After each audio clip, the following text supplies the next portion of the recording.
Continuando con los síndromes pancreáticos, hoy vamos a hacer referencia a la pancreatitis crónica y luego al cáncer de páncreas.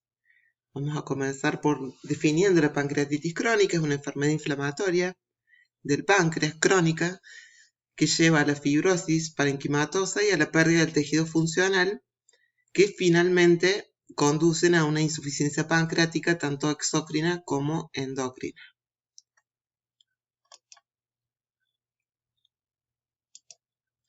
Dentro de las causas se mencionan las de origen tóxico-metabólicas, genéticas, autoinmunitarias, obstructivas e idiopáticas. Vamos a mencionar las más relevantes. Dentro de las tóxico-metabólicas se encuentran las de origen alcohólica y las secundarias al tabaquismo. Estas dos son las de origen de presentación más frecuente, siendo la alcohólica la más frecuente de todas. Dentro de las de origen genético, es relevante mencionar a la fibrosis quística, ya que es una causa frecuente de pancreatitis crónica en los niños. Y otra mención en particular merecen las autoinmunitarias, las cuales tienen algunas características particulares que quiero señalar.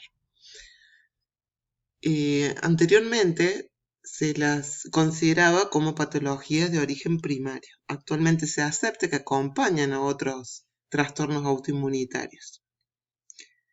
Las manifestaciones clínicas incluyen colangitis vinculada con inmunoglobulina G4, artritis reumatoidea, síndrome de Sjögren, colitis ulcerosa, fibrosis mediastínica, tiroiditis autoinmunitaria y otras.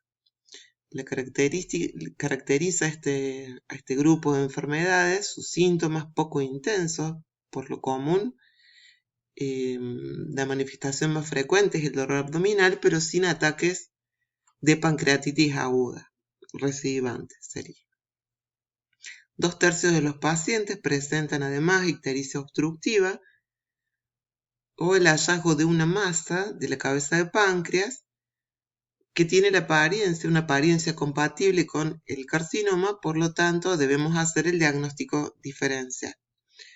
Volviendo a la pancreatitis crónica en general y a su fisiopatogenia, más allá del mecanismo que produzca la lesión, se produce la activación de células estrelladas que resultan en la excreción de citoquinas y producción de proteínas en la matriz extracelular, que es la causante última de la inflamación aguda y posteriormente crónica, y el depósito de colágeno en el páncreas, que lleva a la destrucción progresiva del tejido exócrino y finalmente el endocrino, produciendo su atrofia. Por lo tanto, esto es una enfermedad irreversible. ¿Cuáles son sus manifestaciones clínicas más relevantes? Algunas son como de orden general, sistémico, y otras en referencia al regional, tal como el dolor abdominal, la diarrea, y la pérdida de peso y fatiga, que son las sistémicas. Respecto al dolor, puede tener una localización e intensidad y una frecuencia realmente variable, o bien puede ser constante o intermitentes, con periodos indoloros en medio. El consumo de alimentos puede exacerbar el dolor, originando temor a la ingesta del paciente, con lo cual lleva al adelgazamiento del mismo. El espectro del dolor abdominal varía desde leve a intenso, y una consecuencia frecuente relacionada con el dolor es el abuso de narcóticos, dejando en consecuencia la dependencia de los mismos. La digestión deficiente se manifiesta con diarrea crónica, esteatorrea, adelgazamiento y fatiga. Se destaca además que estos pacientes tienen morbilidad y mortalidad bastante considerables. ¿Cuáles son las complicaciones?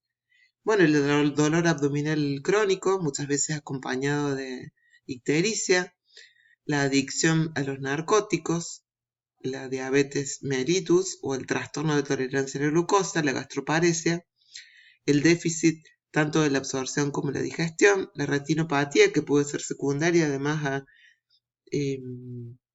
a la falta de vitamina A y de zinc, la estenosis de la vía biliar, cirrosis biliar o ambas, pseudoquiste, osteomalacia metabólica y el cáncer pancreático, ya que este se presenta en el 4% de los pacientes con pancreatitis crónica calcificada, es decir, enfermedad avanzada.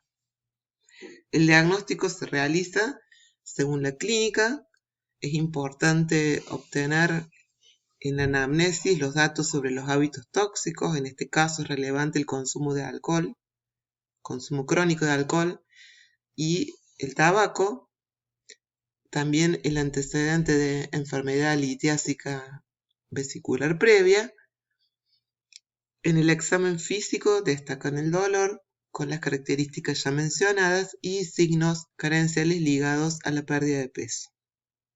En la bioquímica sanguínea se piden las enzimas pancreáticas, amilasa y lipasa, que habitualmente no están alteradas. Esto es importante para, en aquel paciente que aún no tiene diagnóstico, diferenciarla con la pancreatitis aguda. También otras alteraciones bioquímicas que podemos encontrar son hiperglucemia, glucosuria y bajos niveles de insulina.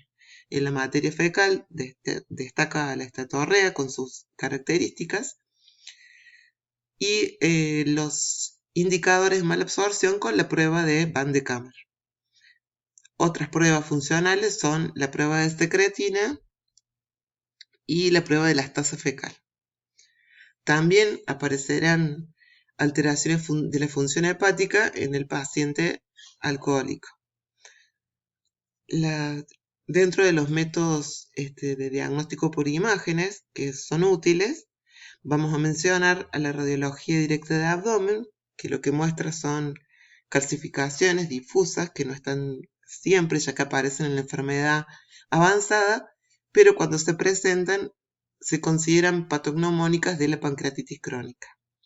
Y dos métodos complementarios más, la ecoendoscopia, que visualiza con mucho detalle el parénquima, el sistema ductal y permite además la toma de biopsias, y la colangiopancreatoresonancia, que da una buena imagen del sistema ductal, aunque no puede visualizar las calcificaciones. Por último, muestro aquí una radiología abdominal directa en la cual, ahí vemos indicado con la flecha amarilla, vemos numerosas calcificaciones que son bastante grandes en este caso. A continuación vamos a hablar sobre los lineamientos generales del cáncer de páncreas. Vamos a decir que más del 90% de los tumores pancreáticos corresponden al adenocarcinoma ductal de páncreas. Dentro de los datos epidemiológicos destacan que la incidencia del adenocarcinoma de páncreas es de 8 a 10 casos por 100.000 habitantes, esto es en los países desarrollados, y que representa el segundo tumor maligno gastrointestinal. Su incidencia va aumentando a partir de los 45 años, es más frecuente en el sexo masculino y en la raza negra. Una característica distintiva es su alta letalidad, ya que la supervivencia a los 5 años es inferior al 5%, entre 2 al 5% según las series. ¿Cuáles son los factores de riesgo? La edad avanzada, el consumo de tabaco, la obesidad, la diabetes mellitus, sobre todo de inicio tardío. Tal es así que se cuestiona si la misma aparece como causa o como consecuencia de esta enfermedad. El cáncer de páncreas el hereditario, cuyo riesgo es de 4 veces. En este caso, la pancreatitis hereditaria, la pancreatitis crónica, que aumenta el riesgo, y los síndromes familiares de cáncer hereditario. El riesgo de adenocarcinoma de páncreas es mayor en ciertos síndromes hereditarios que tienen una alta frecuencia de neoplasia. Bueno, acá está el listado para que lo puedan leer con tranquilidad. Y lo importante es esto: en aquellos pacientes con factores hereditarios asociados con un alto riesgo de adenocarcinoma pancreático, en ellos se realiza el cribado. Frecuentemente esto se hace con ecoendoscopía cada 1 o 3 años a partir de los 35 años de edad en los pacientes con pancreatitis crónica hereditaria, o otro parámetro que se toma es de 10 a 15 años antes de la edad del caso más joven sucedido en la familia.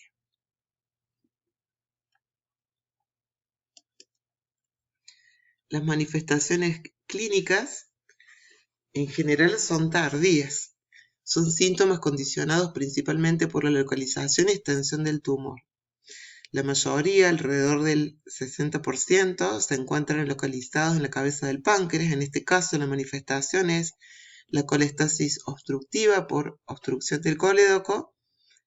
Los tumores del cuerpo y cola son de presentación más insidiosa. En la cola es donde tienen frecuencia inferior, y por el hecho de son más apagados en sus manifestaciones, por lo tanto su diagnóstico es tardío. El dolor intenso en epigastrio es algo que nos puede hacer sospechar, junto a otros datos de la anamnesis que mencionamos, esta patología. ¿Cuál es la característica? Suele propagarse en el hemicinturón hacia la espalda y tiene carácter nocturno, que esto marca su condición de organicidad. Sin embargo, muchas veces puede manifestarse como un dolor vago, abdominal, náuseas, incluso puede tener esta característica durante varios meses. Esto demora lógicamente el diagnóstico. Las manifestaciones de afección sistémica son síntomas generales: astenia, anorexia y pérdida de peso, y hay algunas otras menos frecuentes como la trombosis venosa superficial, la paniculitis, la obstrucción gástrica y la depresión. El paciente puede presentarse también como una pancreatitis aguda o consultar por hiperglucemia y hacerse el diagnóstico de diabetes. Dentro del diagnóstico complementario al clínico, que no es tan específico, se utilizan dentro de los marcadores tumorales, que hay varios. Este es el de mayor utilidad clínica, ya que tiene una sensibilidad bastante alta, de 70-90, y la especificidad cercana al 90%. Dentro de las técnicas de imagen, vamos a nombrar la ecografía transabdominal, que suele estar el estudio inicial del paciente, sobre todo cuando tiene este comienzo insidioso. La tomografía computada multicorte, que es de elección en el diagnóstico hasta ahora y en la estadificación del adenocarcinoma de páncreas. Y por último, la ultrasonografía endoscópica, que brinda un acercamiento muy importante topográfico con imágenes de alta resolución. Entonces permite detectar lesiones de 2 o 3 milímetros. Acá dejo las imágenes para que las puedan ver y ustedes luego poder ampliar el tema. Muchas gracias.